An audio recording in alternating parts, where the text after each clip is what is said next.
Hello, hello. Let's begin our time together by gathering what we need to be comfortable for this half hour.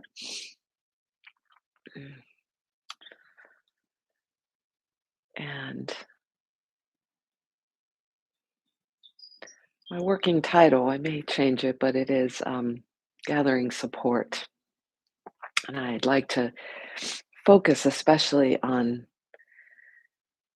that in our sitting, but also in how we are off the mat and the resources that we can practice remembering, gathering for ourselves to be able to meet the moment. Excuse me. So thank you for joining me weekly here. So we'll start with a little bit of movement, and I'll talk during the movement. And you can do this seated is fine. You could do this standing up to some side bends, and some arm movement. You can do it sitting on a chair. You could even probably do this lying on the ground. You just need some room to slide around. And if you're on the ground, your legs can be extended straight or bent knees or other position of your legs that are comfortable. So just sit. And if I'll invite you to sit in a way or lie in a way, if you're sitting, that you're not worried about the posture, just sit in a way that is comfortable. And you may need to find by some tilting or slight shifting of the weight of your body as you feel yourself in this space. It's not just empty space. There are molecules of stuff here. There's sound moving through, there's light moving through, there's gravity here. One of my favorite topics. Actually, I'm going to decide not to sit up on my cushion for this first part. You could sit with your legs wide or butterfly crossed as I have them. And I'm going to place one hand on the ground beside me, and the other arm, as I'm breathing, begins to come up, as I'm continue to sense myself in the space, but also in the feel of what's on the ground. And so it's as if my attention is roving, sort of like a Pac-Man, or taking in all that I'm sensing from all frontiers, all regions of my body. And I'm especially honing in, so it's a little bit of a focusing in and then zooming back out to the whole experience of the body, to this side ribs of the moving arm that's reaching up and toward the side that's leaned over and then back. And the reach might come at different angles, and your head may turn as I'm now turning to look toward that arm and toward the sky. And then you might turn toward the ground or look behind you. I hope I'm audible.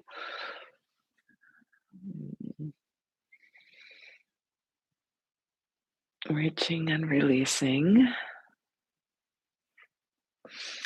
And perhaps holding for a few moments once you've come into a reach. And as the arm reaches up, the supporting arm can shift or bend at the elbow. The head might turn side to side, tilt front and back, massaging the shoulders, feeling what the movement is creating inside the body at the same time that we feel ourselves on the ground. We feel what's inside the body, the relationships, the ground meeting body, the ground meeting space. And then as you're ready, come back to just be at stillness, at neutral. If you were lying down, you were doing that sort of sliding on the ground and then coming back to the midline of the spine, more symmetric shape.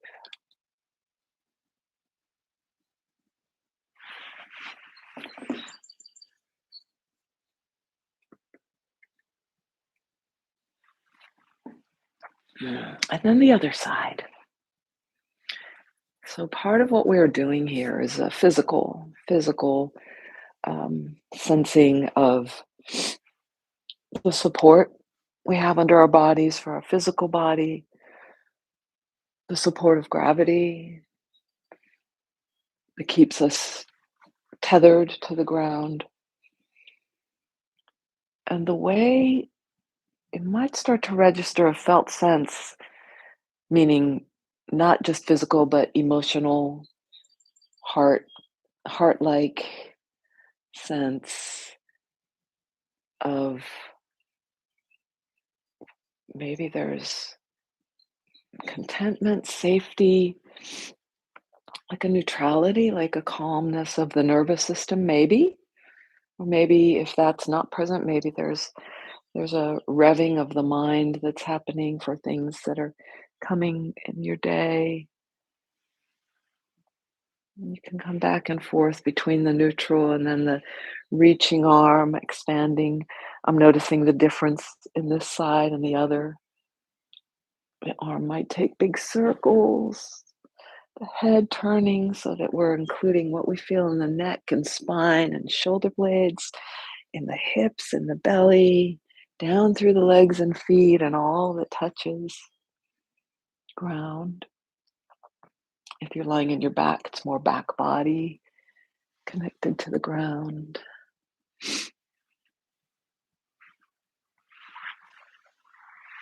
And take your time. I'm going to come back to neutral, but you might continue some of the movement exploration on that side. You might even go side to side, enjoying and acknowledging both the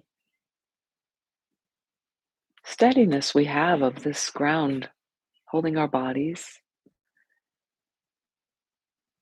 and the way any particular way your body, mind, heart may be reporting its experience.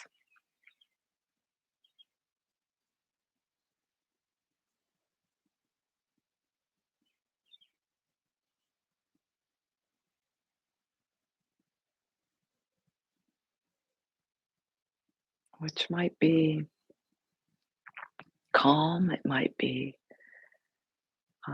scattered, it might be two things just like those two or seem opposite or that they wouldn't coexist, but they can in our bodies, in our being. There can be both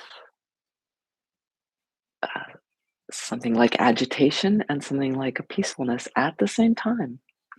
So if you've been moving, come back to a neutral and you just be wherever that is. Don't fidget too much, but just come back to neutral. Sense breath, sense the space around us, perhaps through the function of sound and hearing, temperature,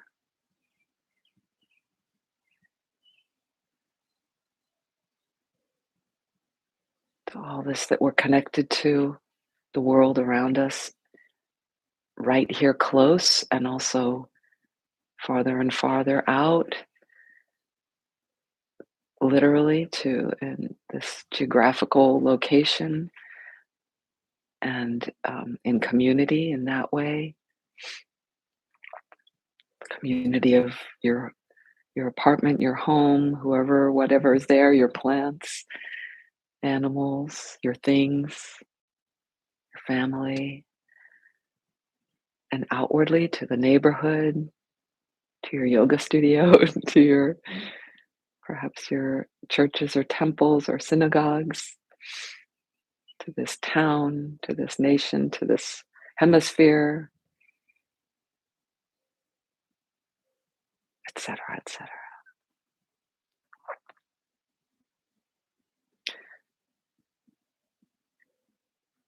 And so there's been talk of loneliness, aloneness. Last week I quoted or referenced a interview I'd heard. It was Vivek Murthy, the Surgeon General's report on the new pandemic, the new way of seeing what pandemic is here for us is, and that is of loneliness, that he mentioned was as much, if not more, to blame for the many diseases we are experiencing. And I've been thinking a lot about this loneliness, and as I talk a little bit, you can start to prepare your seat for our stillness and silence. And my seat has needs new folding. Or maybe you'll be lying down, so you might be that. You might, if you were sitting before, you can decide anew what you'll be doing.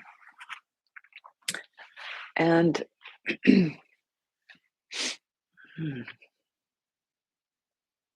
continue to just let your uh, field of your attention and your consciousness take in whatever visitors come. That may be fun ones, positive ones, easy ones, and others may be not as easy, ones that we might feel like we don't want here, or that we prefer to be different. And then we also notice that response. And so sort of in the background, be drenched, be immersed in your own experience. And this is so fundamental to, as I mentioned earlier, to meeting each moment, to know what our own experience is, and to know perhaps where I if to counter loneliness, so we need to connect. And one of his suggestions was, one of his four was, the first one was every day talk to somebody for about 15 minutes. So connect on the phone, in person, on video call. And when I heard that, it occurred to me that there's a large part of us, many of us, maybe not all of us, that connection, we may yearn for it, we may have many very good connections, but we also may have trauma, meaning we may have trauma around connections, or difficulty, or there may be some resistance, or boundaries, or some kind of structures that prevent us from connecting, because for very protective reasons, for reasons where connection was not that easy. And we may have grown up in homes, maybe in many ways blessed and very functional, but then in some ways connection was limited, was not available to us fully. And we may have strategies around how not quite to be open, or to be fearful of connections. So they can be a mixed bag. And there can be ones that are outright, we know that we're just very, very traumatic. I use that word, and I should anyhow, trauma does not necessarily, there can be all kinds of trauma. A friend shared a phrase like, trauma is trauma. There's the kind that feels really severe, and then there's the kind that is, we might dismiss because we'll rationalize that I should have been able to cope with it, or it's not as bad as someone else's, or many ways dismiss it, but it's something that's we carry in a way, and that still limits us in how to our freedom and authentic living and connecting. So if we can find a way to give ourselves the tools we need to feel safe in connecting, we can allow ourselves to connect more and benefit from those connections. So if we can notice, catch ourselves, and here is where I get defensive, here is where I retract, here is where, because I feel like I'm hurt by this or that, we can lean back into noticing and welcoming that pain or that hurt, noticing what we do and what that feels like, And then we can also find ways, for example, maybe we put up a kind of metaphorical fence. We we purposely notice how I maybe the next time I meet with that person who I felt offended by or whatnot, maybe I have a little psychological distance. I give myself permission to pause, to notice the person's expressions and my reactions. And even in that, even if we may not know what the solution is there yet, are the seeds of what we can do. We're already, instead of just falling into patterns, we're already letting them reveal what information they might hold for us and how we might get past them. I'm hoping that this makes sense. So we'll come to our silent, quiet sitting for maybe about 9 minutes. I think we have time for 9 minutes today. And I'll guide you lightly. And here's where we get to practice meeting what comes, no matter what. And so we take a few moments to ensure that the position we're choosing, that we'll be in for about 9 minutes, is comfortable. I'm going to once again drape my one of my favorite gray shawls. As we get still, we might get cooler.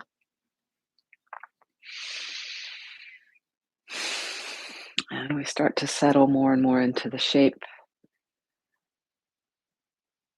that will support us, into the surroundings that will support us, the blanket under my tush, the pillow under my knee, the floor under my body.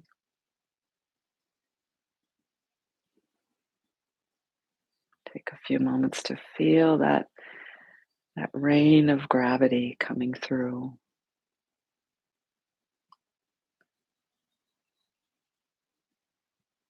Decide how you choose to have your eyes closed, a little barely open, glancing downward if you're sitting. So barely open, so just you might not even register shape or color, but just tiny bit of light.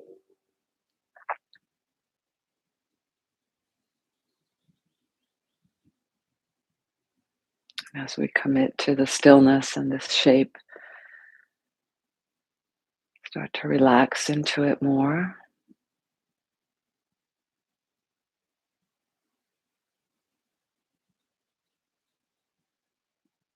Relax into sensing our breathing and relax the body parts that receive and release breath as she flows in and out.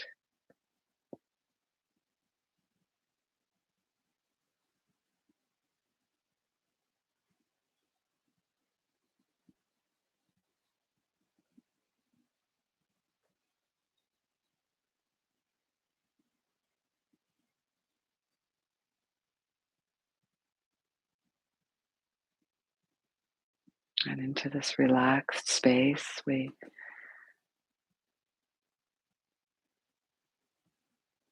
welcome the sounds that come to us and register within us.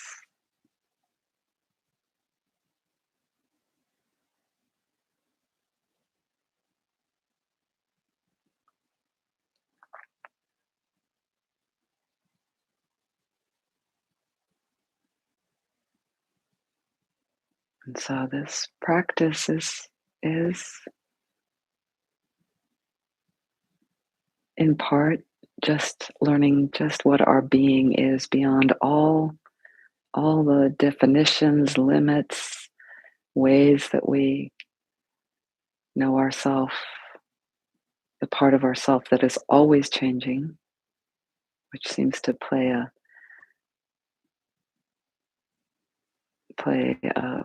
seem to be in the foreground most of the time. For me, for many of us, for the tendencies of the mind and the nervous system, let's say, and for survival reasons. And yet, if we don't ever get to know that that essence of ourself that has no qualities, that's always here, never abandons us.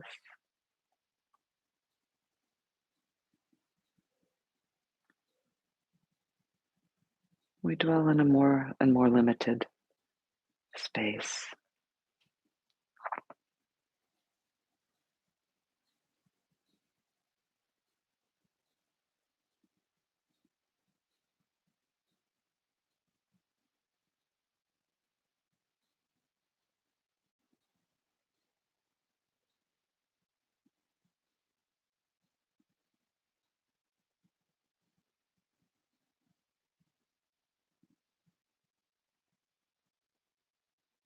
And we're also gathering support. We're gathering this resource, sort of a map back to this beingness, this place of potential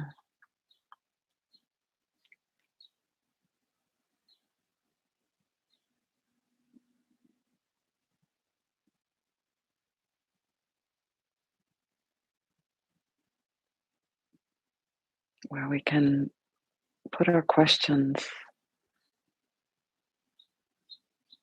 our inquiry,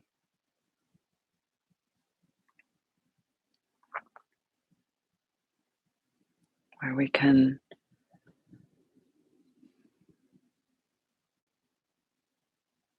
refine the tool of being still and silent and being more aligned with this infinite,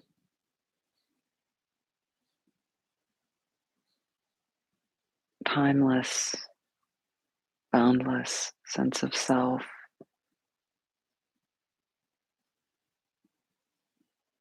that allows us to see more clearly, more fully, and tap into infinite creativity, intelligence of a sort.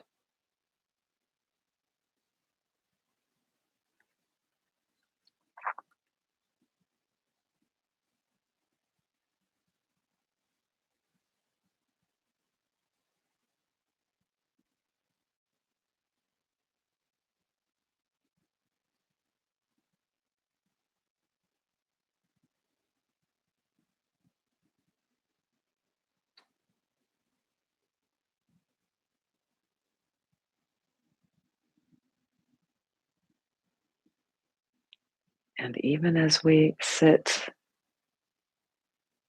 alone, in a sense, I'm a lone human being in this room, and we must do this practice alone. In this sitting,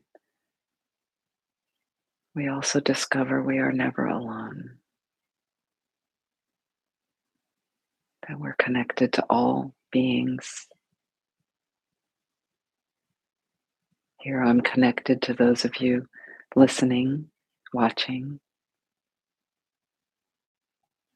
during the stream or afterward in the recording. And I'm connected to all the buzz around me, the hum coming through the windows, the bird chirps,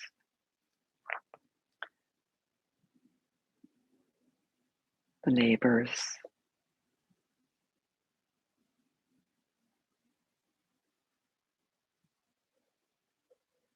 the planet, the galaxy,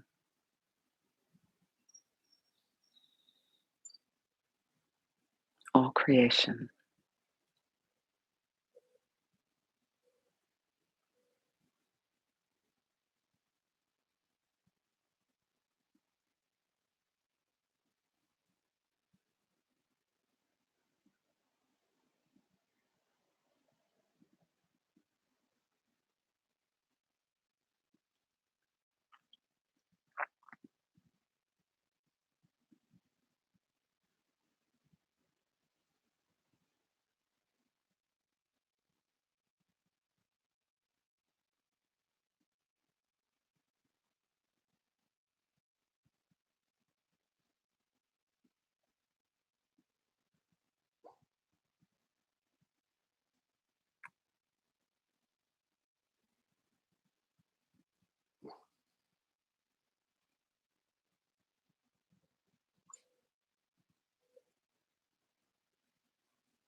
As we bring our movement and stillness practice to a close,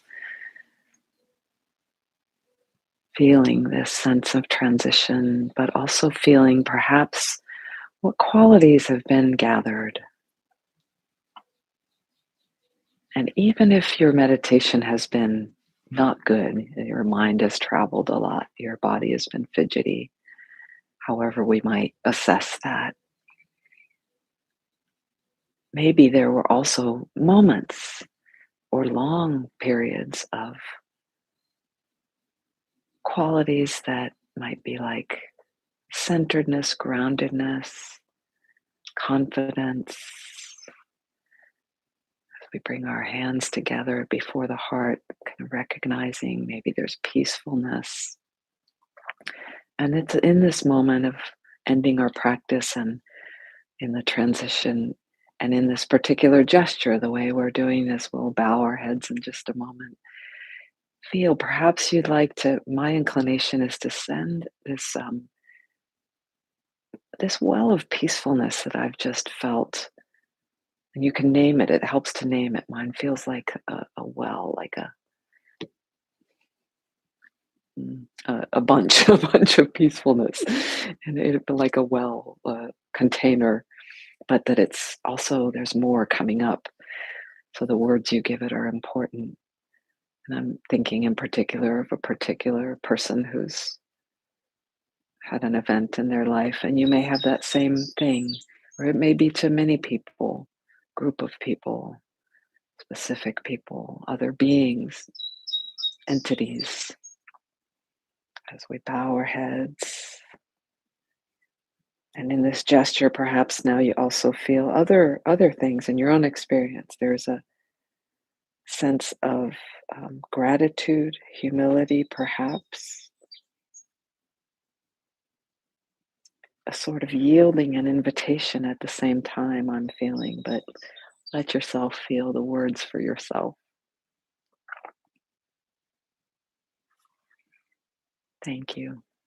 Thanks for joining me for this precious practice and gathering of this of a resource. In this case, support was the main one, but many others come in, and you can name them for yourself and continue the practice. It's ongoing.